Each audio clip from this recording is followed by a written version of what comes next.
Hi and welcome to today's episode in which I attempt to make a low-fat, no added sugar granola using a protein shake. When I made the granola two ways video, I used aquafaba instead of oil in one of them, and it worked really well. I'll put the link in the description for you. So it kind of got my mind thinking, what else could I use in place of sugars and fat just to make it a bit healthier, because some of the granolas are crazy. I bought some of this protein powder from Mighty, and it's got kind of a bit of a gummy texture, and it does use xanthan gum as a thickener. So it's got that kind of gloopy, thick, silky texture to it. So I thought maybe that would work to kind of bind everything together and then create a bit of a kind of crunch on the outside. I'm going to give it a try. I'm going to put fruit and nuts in here as well, but because it's very theoretical and I don't know if it's going to work, I'm going to do the other bits separate, kind of bake those separately and then mix it all together at the end, just in case it doesn't work, because I don't want to, I don't mind losing the oats and a bit of protein shake, but dried fruits and nuts aren't cheap. But if it works, I'll let you know when to put things in. I'm going to use jumbo oats, but you can use any type.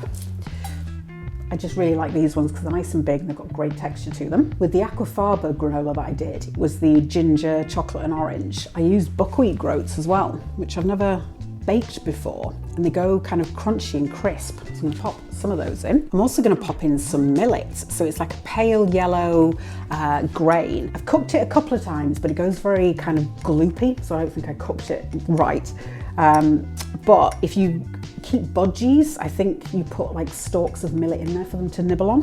It's got almost like a nutty, slightly buttery flavour. So I think, yeah, I'm going to try it. I've never done this, never baked with it before, so it'll be interesting to try. If you drink protein shakes, get yourself one of these little gizmos. You just pop it in the container. Obviously it needs to be wide enough. The mouth of the container needs to be wide enough. And it acts as like a whisk. Very handy. Or you can just whisk it up. The instructions on the packet are for 2 scoops to 250 mils of milk or water. I think I might do 3 scoops, just so it's really thick. That might be a mistake, but we'll find out. I'm using their super berry flavour, so I think that's just going to be really lush as a cereal, as a granola. But you can of course use any type. I've also got some of their Mighty Barista milk, 250 mils of the plant milk. I'm using an old coffee jar as a shaker. You use anything you like. I had thought about doing it in the bowl, in the mixing bowl that I'm going to use, but because lumps can develop, I thought it might just be a bit too messy. So I'm going to shake it up. Preheating the oven to 160 degrees C, about 325 Fahrenheit. So the shake's gone all gloopy and jiggly, which is just what we want. 3 cups of oats, which is about 280 grams. None of this needs to be precise though. These are the buckwheat groats. So they're a kind of pale beige with a hint of green, that kind of colour. Half a cup of those.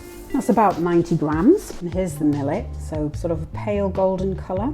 Very cute, little tiny things. And I'll do a 1/4 cup of those. So, well, it's 77 grams, so call it 80 grams. I'm going to put half a teaspoon of salt into the granola just to bring out the flavour a bit. I should have done it with the dry powder and just mixed it all together. So I'm just going to pop it into there and give it another shake. So you can see it has got a very kind of gloopy, thickened texture to it.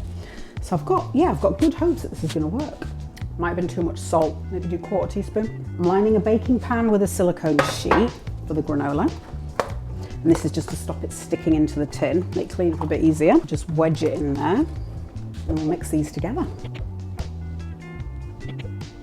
Maybe I should have done that in stages, little at a time. Not to worry. So everything's all well coated, well combined. In terms of the fruit and nuts, I'm going to use walnuts and sunflower seeds. Then I'm going to do apricot, sour cherries, cherries, blueberries and barberries. Just a random selection of different bits and pieces that I've got in the cupboards. If you're doing apricots and they've been slightly rehydrated, so they're a little bit plump, put those in with the nuts at this stage because they need to bake and dehydrate a bit more. Anything else that's things like raisins or dried cranberries, they're fine and they can go in at the end. Let's get this into the pan. Spread it out in the tin, get it nice and even layer if you can. And I'll put this in. I think it'll probably be in around an hour, hour and a half maybe, and then I'm going to stir it in 20-minute bursts. I'm going to toast the walnuts and sunflower seeds in a little pot in the oven and just keep mixing those through. They'll probably be in about 20 minutes or so. Doing a 1/4 cup of sunflower seeds, it's around 35 grams, 1/2 cup of walnut pieces, 75 grams. Then I'll pop these in the oven and probably turn them over every 10 minutes or so. Got a cup or so of dried apricots, which is about 190 grams. These are partially rehydrated, so they are slightly plump. So I'm going to bake them for a little bit just to dry them out a tiny bit more, and then they go kind of chewy, almost like candy. You'll see some that are really soft and squidgy, and then others that are less so. So you want them cut into kind of bite-sized pieces like that. I'll tuck these in on the bottom shelf and I'll stir them, each time I stir the granola until they sort of shrink a bit in size and go a bit tougher. The granola's been in for 20 minutes and the nuts have had 10, so let's pull them out and do a bit of a mix around. There's the nuts, not much colour on those yet. They might need half an hour, that's fine. You just want them to start going a bit golden brown. This is the granola after 20 minutes. Oh, it's going crunchy and crisp already. That's awesome. So give it a good mix.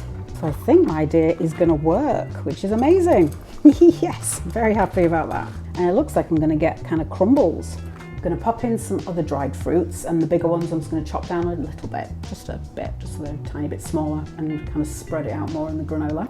Here are my other fruits. 1/4 cup of dried blueberries, that's about 25 grams. 1/4 cup of sour cherries, about 30 grams. Then a 1/4 cup of just regular dried cherries, again 30 grams. 1/4 cup of barberries, that's 20 grams. And then sadly, only about 1/8 cup of wolfberries, and that's 15 grams. I chopped up the blueberries, the cherries and the wolfberries just to get smaller pieces so that I can get maximum amount throughout the granola, but feel free to put as much fruit in there as you want laid in it. Oh, I forgot the nuts. Phew, that's a relief.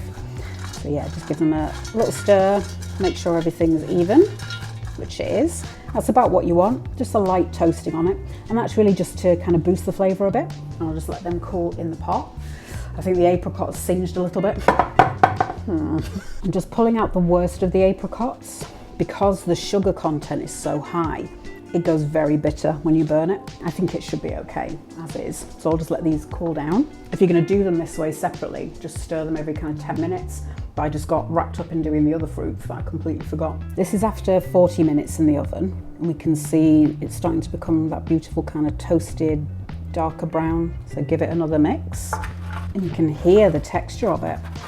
It's going crunchy. Yes! I'm just going to break apart some of the bigger ones just so everything bakes evenly. Back in for another 20. I can tell this is going to work, so yeah, do your nuts, seeds and kind of wetter fruits in with the granola mix rather than having to mess around doing it separately. I think that'll see you okay. Granola's had another 20 minutes, so it's had 60 altogether. Let's stir it through and have a look. It's looking more even in colour. So if I pull them apart, it is still moist inside, a bit like cake almost. Very tasty though. I'm going to put this in for a final 20 minutes, but I'll stir after 10, just because it's going golden, like golden brown quite quickly. So yeah, I think a 10-minute stir will benefit. And then we'll pull it out and mix all the fruit in. So the granola had a final 20 minutes, so I think that's an hour 20 altogether, 80 minutes. And I did stir it after 10 minutes. So give that one more stir just to double check. Yeah, so everything's the same colour. So it's time to mix in the nuts and the fruit. Putting them in now while it's hot means that they are going to sort of release a bit more moisture and become quite chewy, like the apricots that I toasted. They've gone nice and chewy, like a candy. So the walnuts and sunflower seeds, dried blueberries, sour cherries, regular cherries, apricots, barberries, and the wolfberries. And then give that a good stir to combine. I'll leave it to cool completely, and then I'll put it in a airtight glass jar. It's one of the ones with like a flip top lid. And I find keeping it in glass does mean it stays crunchier longer, whereas plastic seems to sort of soften baked goods a bit more. But the choice is there. So the granola's cooled and it's done exactly what I'd hoped it'd do. If I can, it's gone super crunchy. That's brilliant. Yeah, that's surprisingly delicious. Like I hoped it would work, and that's kind of surpassed my my hopes. If you haven't got the buckwheat or the millet, don't worry about it. Just use more oats. You know, just keep pouring it in until it resembles kind of a stuck together mass that's a little bit dry. That's the kind of texture you're looking for. Or you could use puffed rice. That would probably work, like Rice Krispies, that kind of thing. You could try using quinoa. That might work. Try a handful with the nuts and fruit in there as well.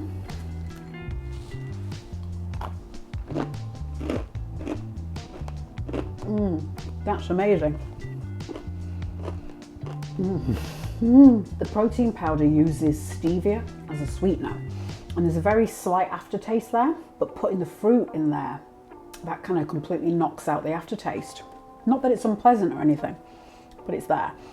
And I think that on top of yogurt is just going to be sensational in the morning. Feels very virtuous. When I come to do the edit, I'll maybe try and do like a little nutrition breakdown, because that's got to have pretty good amounts of protein in it. Give you a few more flavor ideas. So I've got some chocolate flavored protein powder, so I'm going to do that potentially with some chopped up chocolate bar, maybe some toasted hazelnuts. I think that's going to be amazing. I've had a quick search through Google just to see what flavors are on offer, and I saw there was toffee, so you could maybe do like a banoffee pie style with some dried banana. That might be amazing, and even chunks of caramel. Just make sure it's vegan. If you've got vanilla, you could get some dried strawberries, even freeze-dried strawberries. They're really good. And then you've got like a strawberries and cream kind of vibe. I've seen coffee flavor protein powder. So you could do like a coffee and walnut. So again, toast the walnuts just like we did here. Or if you're not so bothered about sugar, you could even make like a praline. So melt sugar and water till it goes golden, and then mix the walnuts into it and then break that into pieces. And then you've got like a really delicious, crunchy, sweet little treat. Yum. If you've enjoyed watching me discover whether or not my idea was possible, hit subscribe, tap the bell icon, and have a look at this. It's a common theme.